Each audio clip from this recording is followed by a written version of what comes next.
Welcome back. It's still the BSR Afternoon Business Show, and it's time for the entrepreneurship segment. And today we will be discussing getting customers for your business as an entrepreneur, because that is a really huge issue. It's just like when you run your business online, you want to get followers, or you want to get potential clients online. This is also the same thing, that is getting customers for your business. That is what we will be discussing on the Afternoon Business Show today. That is for the entrepreneurship segment, and as usual, Mr. Charles is here with me in the studio, so to pay apt attention, because a lot of information will be given out. That's what we here at Broad Street Radio, we are known for, giving you the best information, especially when you want to go about your investment or your finances in general, even your business in general. Thank you very much, Gina. You've already said everything. So today we are looking at finding customers and keeping them. You know, some persons will also say finding customers and keeping them for life. Your customers are your business.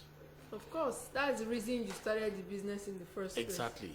And you cannot have a smiling face, don't open a shop. Because how do you now attract these customers and keep them so that they continue to do repeat business with you? Again, I've seen most entrepreneurs that I consult for and we talk to, they have beautiful equipment, office space, everything, ambient, well set out.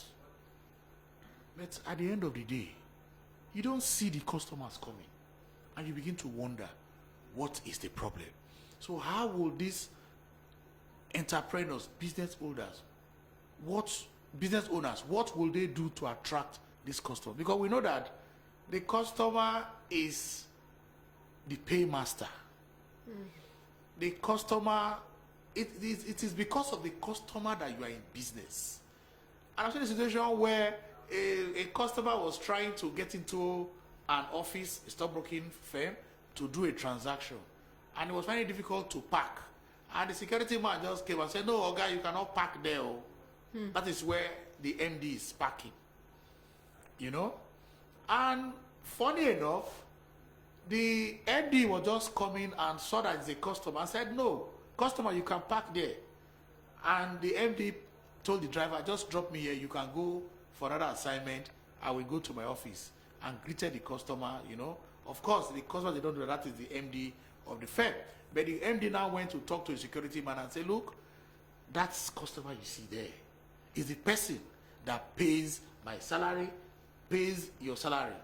And the security man was surprised. Say, "This one, how is it possible?" So even though you think it is not the customer that is paying you your salary as the MD or as a worker there, the customer pays management. Management collects the money, do the appropriation, and pay you. So you should recognize that the customer is everything. And that's why we see in some business book, they tell us customer is the king. But again, I don't agree with that. The customer has gone beyond being the king. The customer is like a demigod. Because if he decides to take his business away to another place, that is the end of your business. So entrepreneurs, business owners will begin to realize how important that customer is. It is the customer that is financing your business. But you need to understand these customers, because the product and services that you sold to them last year are not work again for them. Their tastes will have changed. So you have to keep pace with them. You need to keep on redesigning your product and services to meet the changing taste of these customers. In MBA marketing, they call it consumer behavior. The behavior of the consumer keep changing, and you as the provider of the service, you have to also keep changing. We call it total quality management. You need to keep improving your product or services. Note, customers don't buy features of a product. If I want to take public transport, maybe Uber or whatever, any of the hailing company, what am I buying? What am I paying for? A good ride. Yes. I'm not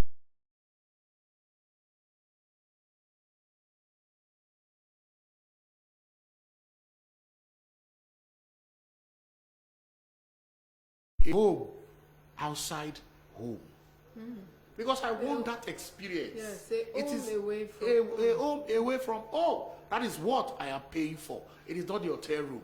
I want to see that the room I am staying is able to give me that same comfort that as you if get at home. that I get at home. So it is the benefit of your product and services that you are selling to your customers that will make them to buy from you and continue to come back. And if they are well treated, then they become your unpaid advertiser. They begin to advertise for you.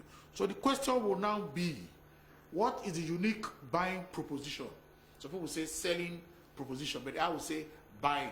What is here that is unique, that is making the customer to come to you? Because as an entrepreneur, there are so many competitors. Any business you want to go into, there are a lot of competitors. So what do you do to stand out so that it is you, the customer, when they get that wow experience, then you don't need too much of talk. The customer experiences it and is going with a positive orientation, and is going to get more customers to come and patronize you. Even if it's an online business, that's customer service that you give to the clients, the customer, will go a long way in you getting a lot of followers. I used to know a young lady who does online business. In Valentine, she did a special package, and she was able to, in fact, it was a particular guy, according to her, when he got his package, in fact, the guy was wow. And the guy started posting, you know, what he bought from her and the kind of service he received and all that, and said, look, you just need to begin to patronize Shop Eddie. I'm not advertising for her. That's the name of the business, Shop Eddie, you know. And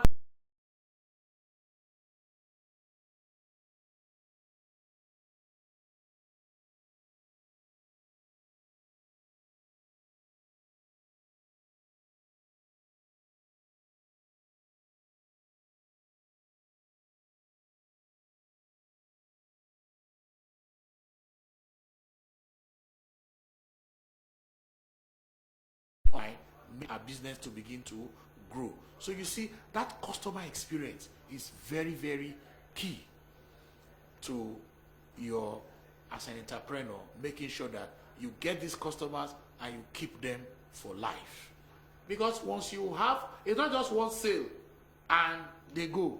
For your business to continue, you need repeat businesses that will sustain the business, and it will continue to grow. So you must have that unique buying proposition that the customers are looking for. I come to you, maybe it might be of way of convenience to them. It might be even your approach. And when there are issues, you have to be a customer-centric person. Of course. Always, some people have said the customer is always right. But again, I will disagree with that. Why? Whether the customer is always right or the customer is, it is not the issue now. You as an entrepreneur, whether the customer is right or wrong, it is the customer has a problem. And you as an entrepreneur, solve that problem for the customer, because you are there to provide solution. You are not selling goods or services. It is solution you are selling. So if the customer has a problem, provide the solution. And of course, the issue of who is right or wrong will not even arise, but you will have delivered. And that is what we call a customer-centric business. You are looking at the business from the point of view of the customer, not from the point of view of what you think, or from yourself, or how much you are going to make. No, this product or service I am delivering, how is it going to add value to my customer? That is a customer-centric entrepreneur, and that is what can keep customers. There are so many other persons doing businesses, but the one that the customers will always keep coming and advising other people to come to that business, it is that business where the entrepreneurs who work in that business are able to see the business from the perception. of the customer. And if you have that kind of orientation, you begin to see traffic flow, even if it's an online site, improve on this and this. Dropped the phone, went back to his office. Those things that they didn't know it was the war. He started doing improving on it. So you can see the same thing for a business owner. Just go outside your business and look at, okay, if I'm competing with this business, what are the things I need to do to get more sales than them? As you are thinking like that, just note another competitor is thinking the same way. So you see that you have to be a step ahead of your competitor if you want to attract and keep customers. Because if you don't do that, the competitor is already going ahead. And you should always try to make the transaction as simple as easy. Payments as simple as easy. So that, because most customers, the type of, they call them, is it Generation Z? Gen Z. They are so impatient that they don't believe in rules and regulation. They are just on the go. On their phone, they are doing everything they need to do. They are not interested in filling forms. They don't have that patience. So what do you do as an entrepreneur is to make that process easy and friendly to them. So, and where must you meet them? You meet them at that space where they are always online. So you must, even though you have a physical shop, you must also have an online presence 247. So that, because they are with their phone 247, whether you like it or not. So we must have to take our product and services to them so that they can see it and begin to work on it. So your competitor may already be working on implementing this strategy that you are trying to implement. So but get there first. One thing with this competitor issue, there's a particular thing that happened recently online, where one vendor said a particular promo that she was trying to do, another vendor copied her, and then the other one fired back saying, I already had the same strategy before. Yes. So that's one thing they say, that no idea is unique to anybody. Of course, it's not. Because the same way you're thinking about it, 1,001 people are thinking about it. So you just have to go out there and implement. So get there first and make sure you are always more than a step ahead of your competitor. You know? Now, at the same time, we are saying you just have to keep this, you get this, attract these customers.